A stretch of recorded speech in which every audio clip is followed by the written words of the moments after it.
오늘 수업 같은 경우는 공개 특강은 IBP 프로그램을 어떻게 진행할 것인가에 대해서 먼저 살짝 소개를 해주면서 여러분들한테 제가 줬었던 진단평가가 있을 거예요. IBP 이제 코리안 과목을 수강하시겠다 신청을 하시면 진단평가를 풀게 될 텐데, 11학년 친구들 같은 경우에 어떻게 글을 써야 되는지 잘 모르겠거나 작품 분석하는 걸 본격적으로 안 해본 친구들도 좀 있어서 그거를 살짝 방향을 잡아주면서 진단평가 활용해서 어떻게 수업이 저희가 진행이 될 것인지 이거 알려주는 방향으로 해서 오늘 공개 특강을 진행하게 될 겁니다. 그래서 인사가 조금 늦었는데 이제 선생님은 세안 아카데미에서 한국어 과목 담당하고 있는 대표 강사 최예빈이라고 합니다. 네, 반가워요. 그래서 오늘 이제 공개 특강 수업을 시작을 하면서 여러분들한테 보여줄 게 있어요. 이제 여러분들이 내년에 IB 시험을 보게 될 거예요. 그럼 코리안을 내가 시험을 보게 되었을 때 지금 SL 할 것인지 HL 할 것인지 결정이 다 나 있는 친구도 있을 거고 끝까지 고민하는 친구들도 있을 테지만 이번 연도 5월 달 IB 코리안 시험 결과를 여러분들한테 얘기를 해드리자면 굉장히 어려워졌어요. IB 전체가 다 어려워져서 7.1%가 굉장히 줄었는데 그 중에 하나가 내가 리터레처 HL을 선택했다라고 하면 여기서 봤을 때 7점이 지금 7.4%밖에 되지 않아요. 그렇기 때문에 이게 7.4%면 어느 정도일까라고 여러분들이 좀 고민을 하실 수도 있는데 7.4%가 왜 이렇게 많이 줄었어요라고 한다면 작년 시험만 해도 21%를 7점을 준 거예요. 그런 이런 상황 속에서 7점이 7.4%로 줄었다는 거 굉장히 이제 기준이 까다로워질 거라는 걸 여러분들이 사실 알 수 있게 될 거예요. 그래서 그럼 HL 친구들도 한번 볼게요. 그러니까 SL 친구들도 한번 볼게요. 아, 나 SL 할 건데 그럼 15%면 좀 HL보단 양호하지 않아 라고 얘기할 수도 있죠. 근데 이것도 마찬가지로 작년에 25%가 7점을 줬어요. 그렇다는 얘기도 여전히 SL, HL 상관없이 평가 기준이 굉장히 빡빡해지고 7점 비율을 확실히 줄여나갈 것이라는 게 보이기는 해요. 그래서 예전 연도를 인플레이션이다라고 얘기하는 것도 많고 그걸 실제로 아이비가 굉장히 견제하고 있는 상황이었기 때문에 이런 결과가 나왔다고 볼 수가 있습니다. 그래서 작품의 내용도 어려워지기도 했겠지만 분석글을 여러분들 걸 평가하는 기준을 굉장히 빡빡하게 잡을 거라는 걸 여러분들 당연히 이제 이거를 수치를 통해서 알 수 있겠죠. 그래서 어떻게 그러면은 대처를 할 것인가, 그리고 나는 어떤 마음가짐을 가지고 아이비를 준비하게 될 거지라는 거를 여러분들이 당연히 궁금하게 생각할 수 있을 거예요. 그래서 제가 페이퍼 원 위주로 저희가 수업을 진행하게 될 건데 그거에 대해서 얘기를 해드릴게요. 그러니까 페이퍼 2는 이제 학교에서 정해주는 작품들이 있을 거라서 그건 개별적으로 따로 준비를 하셔야 돼요. 그래서 IBP 과정에서는 이제는 여러분들이 작품을 보고, 이거 재밌네. 라든가, 뭐, 이거 대충 이런 얘기 하는 것 같아. 요렇게 넘어가시면 안 되죠. 이제는 분석글을 쓰실 분들이니까. 그래서 분석글을 쓰게 되기 때문에 여러분들이 분석글을 어떻게 써요라고 하면 일단 재료가 있어야 돼요. 분량을 채워야 되는. 그거의 첫 번째가 사실은 문학적 장치를 정확하게 찾아내는 겁니다. 근데 문학적 장치를 나 찾아내는 거 잘해요. 그런데 더 중요한 건 그것의 역할이 무엇인지에 대해서도 분명하게 알고 있어야 돼요. 예를 들어서 해당 작품에서는 유사한 통상구조를 반복하고 있다. 요렇게만 얘기하는 건 문학적 장치를 발견한 거죠. 근데 그 역할이 과연 무엇일까? 그러니까 유사한 통사구조를 반복하여서 운율을 형성하거나, 아니, 그래서 음악성을 부여하거나, 또는 어떠한 구조를 계속해서 보여줌을 통해서 상징의 대비를 보여준다던가, 이런 식으로 역할을 이야기해주는 것이 중요해집니다. 그리고 더 나아가는 것은 사실 여러분들이 이 부분을 보셔야 돼요. 작품의 주제가 무엇일까? 라는 것을 여러분들이 굉장히 어려워하면서도 가장 중요한 부분이라는 걸 사실 학생들이 모르지는 않아요. 결국엔 작품이 무슨 얘기를 하려고 만들어진 거지? 그리고 또 좀 더 시험 쪽으로 생각을 한다면, 시험이 이야기가 하고자 하는 작품의 가치가 뭐야? 난 그걸 내가 맞출 수 있을까? 라는 게 굉장히 부담이 될 건데, 그것을 도출한 총찰력이 결국에는 필요해지는 거죠. 그 사실 점점 얘기하다 보니까 설상가상이지만, 이제는 이것만 내가 안다고 해서 끝은 아니에요. 그러면 제가 문학적 장치도 다 찾았고, 그 역할도 알았고, 주제도 알 것 같아요. 그럼 쓰면 되는 거 아니에요? 라고 하면 약간 애매해지는 게 작품을 분석하고 이해하는 것도 중요하고, 문학적 장치를 분석해서 그걸 평가해 주는 것도 중요해요. 그리고 당연히 맞춤법 같은 것도 여러분들 랭귀지 파트에서 굉장히 중요한 부분인데, 더 중요한 건 내가 이렇게 분석하고 난 걸 어떻게 논리적으로 효과적으로 전달하느냐라는 것이 중요합니다. 그래서 논리성과 작품을 분석한 분석글 안에서의 연결성이 굉장히 중요하게 돼서 여러분들이 그거를 모두 다 가져갈 수 있느냐라는 거를 생각해 봐야 되는 게 아이비 코리안이 됐어요. 그래서 선생님이 이렇게 슬쩍 보여주는 게 작품의 내용도 분명히 이해하셔야 돼요. 요즘에는 상징을 굉장히 많이 사용하는 작품들이 많기 때문에 내가 단어로만 안다고 해서 작품의 내용을 알지는 않아요. 그래서 얘네가 이야기하는 것이 정확하게 내용은 뭐 어떻게 흘러가지? 라는 것. 그리고 작품을 외적으로도 여러분들이 보셔야 돼요. 예를 들어 소설 같은 경우에 대화체를 꼭 쭉 쓰는 경우도 있고요. 대화 자체를 그냥 서술에 녹여 쓰는 방식도 있어요. 그리고 어떤 면에서 누구의 시선으로 그걸 보여주지? 이런 것도 다 구조에 들어가고 있어서 구조도 잘 보셔야 돼요. 그리고 문학적 기법, 아까 전에 뭐 또 유사한 통사 구조라던가, 아니면 뭐 반어법을 사용하고 있다, 역설법을 사용한다, 아니면 뭐 희곡에서는 어떤 게 있을까요? 희곡에서는 뭐 인물의 대사를 통해서 알 수 없는 사실을 지문으로 통해서도 알려주고 있다. 막 이런 걸 여러분들이 알아셔야 돼요. 그러면서도 내가 찾아낸 것들이 작품이 전달하고자 하는 주제와 연결되어 있어라는 것 또한 보여주셔야 됩니다. 그래서 이렇게 슬쩍 해볼게요. 그래서 여러분들이 그래서 이번 수업에서 IBP 과정에서 얻어갈 것은 분석력, 기본적으로 분석을 가지고 가셔야 되고요. 문학적 접근 방식에 대해서도 알고 가셔야 돼요.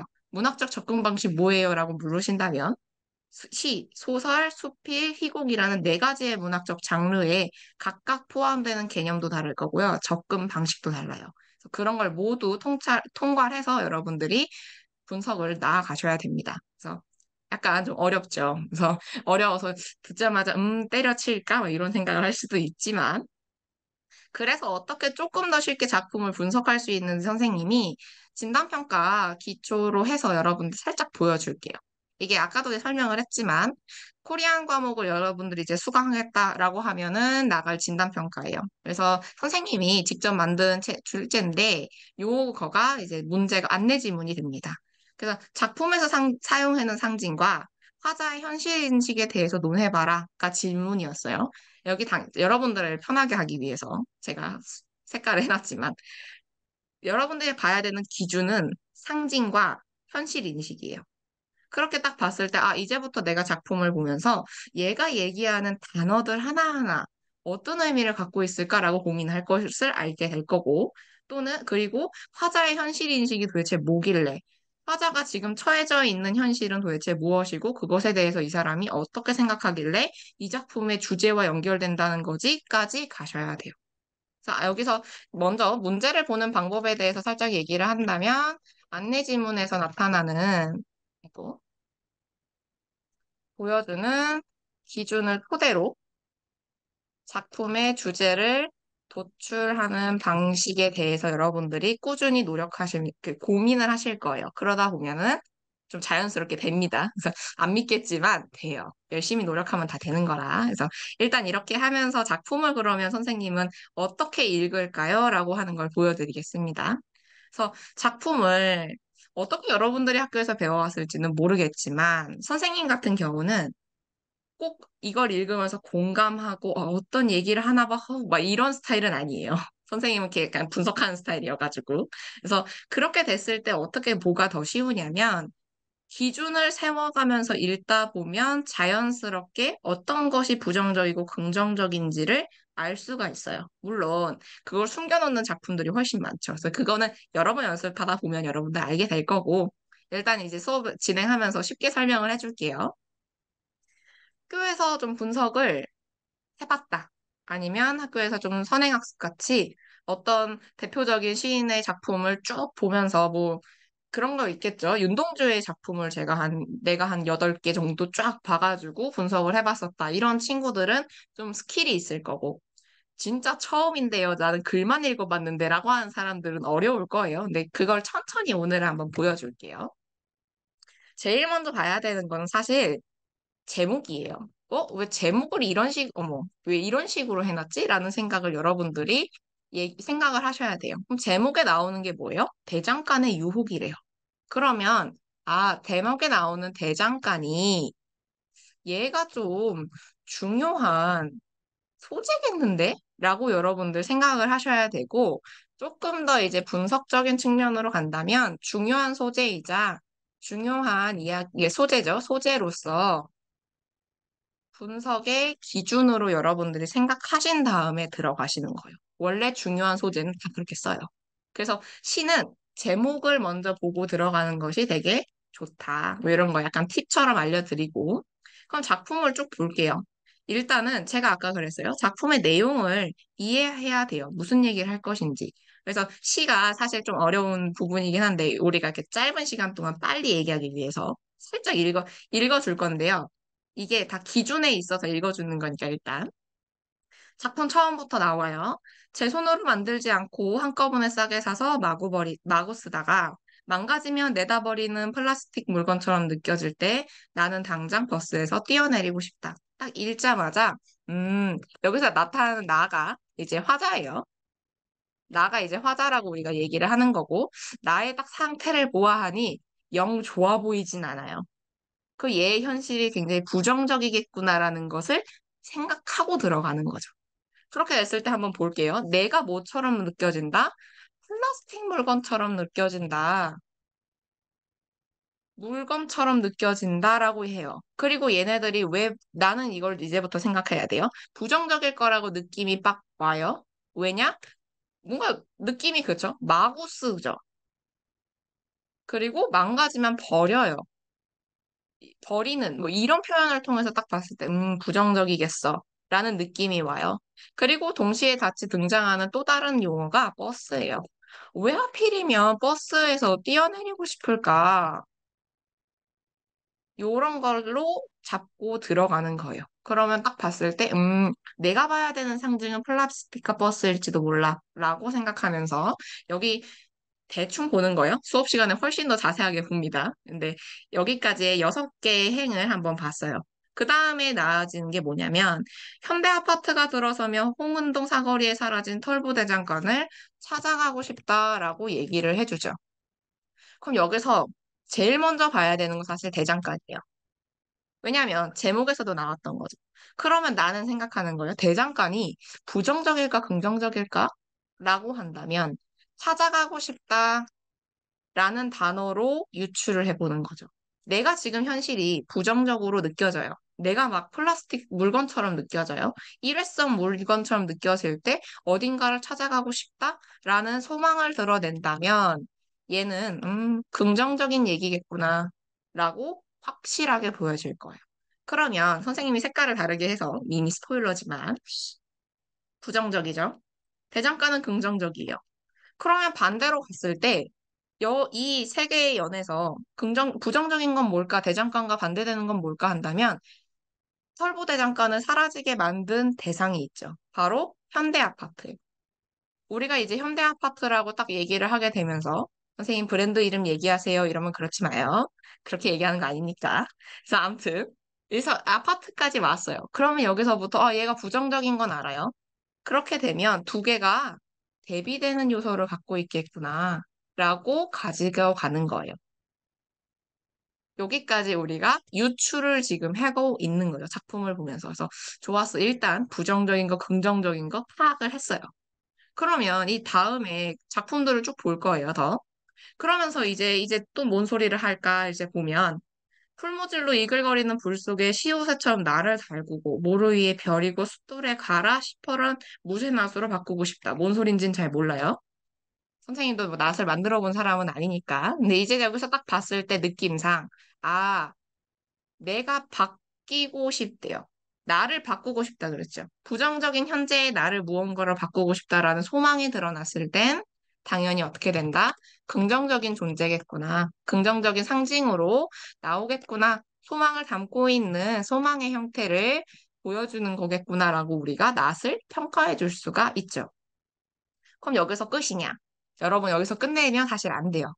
왜냐면 그러면 여기까지 낫을 바꾸고 싶다 이렇게 얘기했었던 요거 5개의 행을 딱 봤을 때 5개의 행을 내가 뭐라고 평가를 해줘야 돼요. 그래야만 이거 좀 현실적인 문제인데 여러분들이 어떤 행의 역할을 제대로 알아야만 분석글의 분량을 채울 수가 있어요. 그리고 그 분량을 채우는 사실 재료는 여러분들이 분석한 그 분석의 근거가 될 거라 논리성을 부여해줘요. 그러면, 그럼 저 이거 다 쓰면 안 돼요? 다 쓰지 마요. 그러면 안 돼요. 인용은 그런 게 아니에요. 이제 여러분들이 수업을 하면서 저한테 글을 내시면 많이 하는 실수가 될 거라 제가 일부러 스포일러를 하자면 일단 다 쓰면 안 돼요. 그래서 중요해 보이는 단어들을 여러분들이 고르는 건 훈련이 되셔야 되겠지만 그러면은 이 5가지 행을 어떻게 좀 평가를 해줄까라고 한다면 낫을 만드는 과정을 세세하게 제시한다. 이런 식으로 여러분들이 문장으로 계속 가지고 가셔야 돼요. 그래서 이 작품의 몇 번째 연인지 제가 안 세놨기 때문에 아마 9번째, 10번째에서부터 15번째 행인 것 같아요. 그러면 여러분들이 분석글을 쓸 땐 10번째에서 15번째 행을 통해서 작가는 또는 화자는 낫을 만드는 과정을 세세하게 제시하고 있습니다. 이러면서 분석을 해주는 거죠. 그러고 그 다음에 비슷한 구조가 또 나와요. 땀을 흘리며 두들겨 하나씩 만들어낸 꼬부랑 호미가 되어 소나무 자루에서 송진을 흘리면서 대장간 벽에 걸리고 싶다라고 얘기하면서 똑같이 뭐뭐 하고 싶다가 나와요. 그럼 여기서 당연히 뭔가 호미래. 이런 얘기를 하면 얘도 당연히 긍정적인 상징이겠구나. 왜냐하면 낫이랑 거의 연결된 것 같으니까 라고 우리가 생각을 해보는 거죠. 그래서, 그러면 이 행도 선생님 저는 낫을 만드는 하나하나의 과정, 그러니까 호미를 만드는 하나하나의 과정을 세세하게 제시한다고 평가하나요? 그렇지 않아요. 얘는 많이 안 그런단 말이에요. 그렇게 됐을 땐, 약간 비슷한 얘기를 하는데 구조가 좀 달라요. 그러면 약 고민을 해봐야 되는 표현이 있을 때, 요렇게 다른 점을 한번 보는 거예요. 새롭게 등장한 새롭게 등장한 게 뭘까라고 했을 때 대장간 벽에 걸리고 싶다라는 표현이 새로 등장했어요. 그러면 우리가 어떻게 가야 된다? 벽에 걸리고 싶다라는 말이 긍정적이겠구나라고 하는 거예요. 왜냐하면 긍정적인 상징을 서술해주고 있으니까 2개는 연결성이 있다라고 봐주는 거죠. 그러면서 그러면 걸리고 싶다 긍정적인 표현이래요라고 분석하는 거 아니죠. 당연히 해석을 해줘야 되죠. 왜 걸리고 싶다라고 얘기했을까? 는 여러분들이 나중에 진단평가를 하면서 좀 생각을 해보면 좋겠어요. 오늘 정답을 알려주는 시간은 아니니까 살짝 그렇게 할게요. 그렇게 봤을 때 여기까지 쭉 보고 마지막이에요. 이걸 한번 봐요. 지금까지 살아온 인생이 온통 부끄러워지고 즉시사 해오소 아득한 나락으로 떨어져 내리는 똥덩이처럼 느껴질 때 나는 가던 길을 멈추고 문득 어디인가 걸려있고 싶다. 이렇게 얘기를 해요. 걸려있고 싶다. 어디서 많이 봤어. 위에서 봤구나. 라고 해서, 일단 걸려있고 싶다라는 소망을 마무리를 져요. 근데 우리가 약간 여기 있어요. 뭐뭐뭐뭐뭐 해서 느껴진다라는 표현이 예전에 반복이 됐었어요. 맨 앞에 여기 플라스틱 얘기할 때, 느껴질 때라고 하고 뭐뭐 하고 싶다라고 반복이 되죠. 그럼 작품의 전반부에서 얘기되었었던 구조가 작품의 후반부로 왔을 때 지금 반복되는 것을 우리가 볼 수 있고 이걸 구조라고 얘기를 하게 될 거예요. 그렇게 되면 구조를 찾았어요. 구조를 찾으면 되게 쉬워요. 대치시켜주면 돼요. 어떤 건지 한번 얘기를 해주면 돼서 여기 볼게요. 플라스틱 물건처럼 느껴진대요. 그러면 반대로 똥덩이처럼 느껴진대요.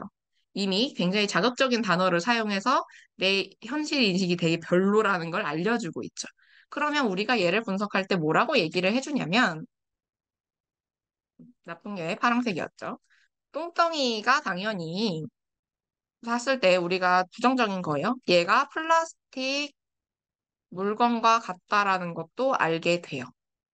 일단 여기까지 가요. 그리고 얘가 가던 길을 멈추고 문득 걸려있고 싶다라고 하면서 아까 전에 얘기했었지만 걸려있고 싶다 이렇게 얘기하면서 소망을 드러내는 마무리다라고 우리가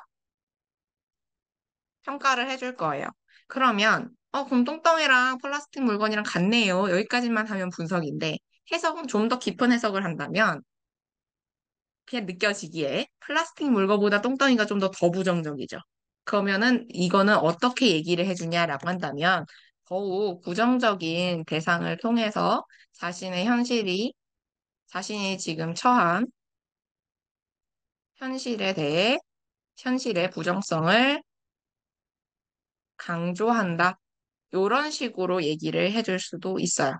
작품을 전개하면서 더욱더 부정적인 대상을 통해 자신의 현실을 보여주고 그 부정성 아니면 그거의 나쁜 점 아니면 지금 현재의 뭐 피로도 뭐 아니면은 무가치 뭐 이런 단어를 여러분들 쓰게 될 건데 이런 거를 강조한다라고 얘기를 일단 재료를 가져가는 거죠. 그래서 여기까지 하면 대충 무슨 말인지 알아요. 그리고 여러분들이 랭귀지 파트가 중요하다 아니면은 작품의 페이퍼 원 분석을 할 때, 코리안 분석을 할 때 들었을지 모르겠지만 그 사회의 언어를 잘 알고 상황을 잘 아는 것도 중요해요. 그래서 시대상을 좀 봐야 되기도 하고 우리가 평상시에 안 쓰는 문학적 단어들 아니면 한국에서만 쓰는 단어들 이런 걸 이렇게 문화적인 단어들이 있는데 그런 걸 잘 아는 친구들이면 훨씬 더 점수를 많이 받겠죠. 그걸 제가 굳이 얘기하는 건 아마 많은 친구들이 이걸 잘 모를 거예요. 해우소를 잘 모르는데 해우소는 뭐 굳이 얘기하자면 화장실이에요. 그래서 나는 해우소라는 단어를 어디서 많이 들어봤는데 확실하지 않아. 근데 굳이 얘가 똥덩이라는 단어를 썼어. 그럼 저게 화장실이었나 봐라고 하면서 유추하셔도 되고 정말 모르겠다. 이러면 살짝 넘기셔도 되기는 해요. 근데 알면 좋은 단어입니다. 그래서 사실 작품이나 어떤 것들을 많이 읽으면 많이 봤을 법, 익숙한 단어들이기는 한데, 이런 게 조금 어려우니까, 이런 건 어떻게 추리해 나가는지, 아까도 얘기를 했었죠. 뭔가 느낌이 오면, 이거랑 연결되는 거겠구나라고 느낌이 올 거예요. 그리고 하나 더 얘기를 하자면, 그래서 화자의 현실인식 뭐예요? 정확하게 뭐라고 말해요? 라고 하면 팁이 있죠. 작품에서 나에 대해서 얘기하면서 여기 나오죠. 지금까지 살아온 인생이 온통 부끄러워지고 아득한 나락으로 떨어져 내리는 것 같다라는 거에서 우리가 이미 배운 친구들은 알겠지만 떨어져 내린다? 하강의 이미지? 뭐 이런 거 여러분들이 사용을 하시게 될 거고 부끄러워진다? 스스로에 대해서 어떤 부끄러움을 느끼고 있다? 뭐 이런 걸 얘기를 하면서 현실에 대한 회의감을 보여준다. 아니면 어떤 수치심을 이야기한다. 라고 얘기를 할 수가 있게 될 거예요. 그래서 그것도 전부 가져가는 재료가 될 겁니다. 그래서 여기까지 대충 뭔가 느낌이 왔어요. 그러면 이제 정리를 해줘야 돼요. 여러분들이 개요를 쓰셔야 되죠. 개요를 쓰는 중법을 저랑 할 겁니다. 서론과 본론과 결론을 어떤 내용으로 채울 것이냐, 뭐 이런 것도 여러분들이 하게 될 텐데, 그 전에 정리를 한번 해보는 거예요. 상징에 대해서 내가 얘기를 할 거였어. 근데 아까 부정적인 게 있었죠.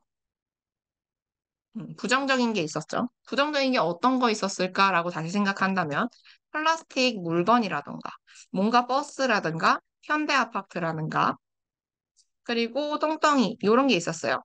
이렇게 있었으면 부정적인 건 일단 이렇게 들어가는 거예요. 그럼 작품은 어떤 것을 통해서 부정적인 거를 드러내고 있는 거죠. 그러면 반대로 긍정적인 상징이 있었죠. 음, 대장간 자체도 긍정적이었고 납도 있었고 호미도 있었고 뭔가 더 있었을까요? 살짝 제가 헷갈려요. 이쯤 되니까. 요렇게 일단은 하는 거예요. 이렇게 되었을 때 일단 나는 상징은 파악했어. 그렇게 됐을 때, 이제 볼게요. 자, 화자의 현실 인식. 아까 전에 작품 분석하면서 꽤 많이 했죠. 부정적인 현실 인식을 가지고 있다.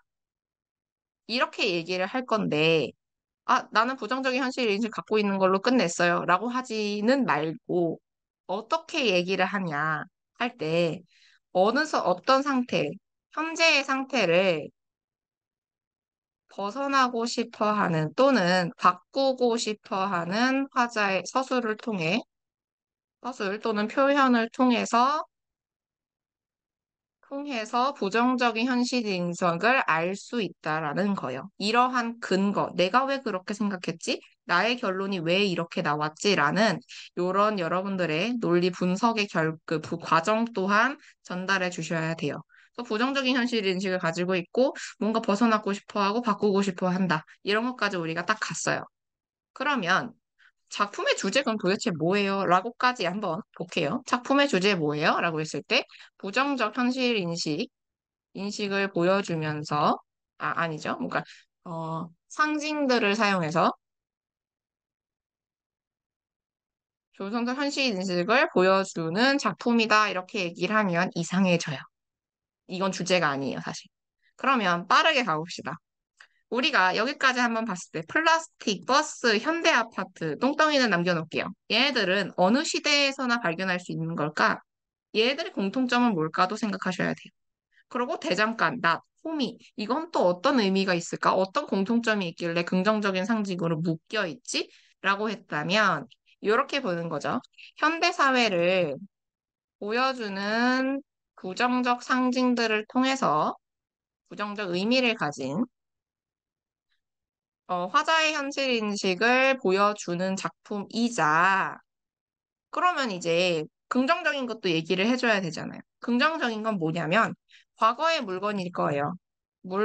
과거를 상징하는 물건들을 통해서 자신의 소망, 이 소망의 성격도 있을 거예요. 돌아가고 싶은 회귀, 이렇게도 얘기해요. 소망을 보여주는 작품으로 평가할 수 있다. 이렇게 여러분들이 작품에 대해서 하나하나 재료를 찾아가면서 문장을 늘려가셔야 돼요. 제가 처음부터 여러분 딱 읽자마자 여러분 이거 딱 알아내셔야 돼요 라고 하면 모르죠. 원래 다 저런 과정을 겪은 다음에 작품의 주제를 만들어내는 거예요. 그래서 이런 차분차분한 단계들 여러분들이 배우게 되실 거라서 그냥 어떻게 할 건지 설명을 살짝 해주면 이런 거예요. 선생님이 직접 뽑은 언친 텍스트들이 있을 겁니다. 그리고 테스트 페이퍼, 우리가 당연히 아는 기출문제가 있을 거죠. 이거를 통해서 배우게 되실 건데 요거를 전부 다 시만 하실 거예요? 아니에요. 총 네 가지 다 할 거예요. 시, 소설, 희곡, 수필들을 모두 하시게 될 거고, 그래서 서로 다른 문학 장르의 특징에 맞는 분석을 여러분들이 가져가시게 될 거예요. 그리고 아까 얘기했듯이 개요 작성 연습도 여러분들이 안 하시면 안 돼요. 분석글을 완성하셔야 되는 상황이 왔기 때문에 요 수업을 통해서 그동안 내가 분석글을 어떻게 완성을 했을 때 어려웠을지, 그래서 그 각각의 문단에서 갖고 있는 역할은 무엇인지 열심히 보게 될 거고, 내 분석을 어떻게 논리적으로 표현할까라는 것도 고민하시게 될 거예요. 그래서 그거를 선생님이 쭉 같이 보면서 수업을 통해서 얻게 되실 거니까, 뭐, 약간 유치하지만 선생님이 이렇게 정리를 했죠. 어머, 유치하니까 얘가 거부를 하는데, 아무튼 뭐 이렇게 할 거예요. 그래서 어떻게 정확하게 파악할 거냐. 정확하게도 아까 설명했듯이 구조, 뭐, 내용, 주제, 문학적 장치를 전부 이해하는 게 정확하게 파악하는 거예요. 그리고 자신의 글을 완성하는 기초는 개요가 될 거기 때문에 개요 작성 연습까지 여러분들이 하시면서 12주 동안 학교에서 준비하게 되는 내신이나 아니면 이제 시험을 기출문제 푸는 방식에 대해서 아시게 될 거고 2분 남았으니까 하는 얘기인데 몰라요. 이걸 한 번 더 제가 이제 보여줘야 된대요. 그래서 채팅방에 이거를 이제 신청할 수 있는 거를 이제 여러분들이 그러면은 어떻게 신청해요? 라고 한다면 채팅방에 지금 선생님이 이제 요거를 링크를 보내줬어요. 이건 아마도 다른 쌤들도 다 해주시긴 할 거거든요. 근데 블로그 링크를 이제 제가 보내드렸으니까 이거를 통해서 좀 더 프로그램 어떤 건지 다른 과목도 뭐 하나 약간 이런 것도 여러분들 보실 수도 있고 그래서 실제로 신청하는 곳은 거기에 링크가 다 있으니까 이거 마지막으로 이제 좀 홍보를 제가 하면서 이제 한국어 수업은 이렇게 진행할 거다. 그리고 여러분들이 만약에 1주차를 한다면 진단평가 말고도 다른 작품을 제가 미리 줄 것 같아요. 그래서 여러분들이 한 주 동안 분석을 열심히 해서 그걸 저한테 숙제로 제출하시면 그 여러분들이 분석한 그 작품을 가지고 그 주에 수업을 진행하게 되는 방식으로 할 거니까 일단은 여기까지 11학년 친구들은 잘 들어주셨습니다.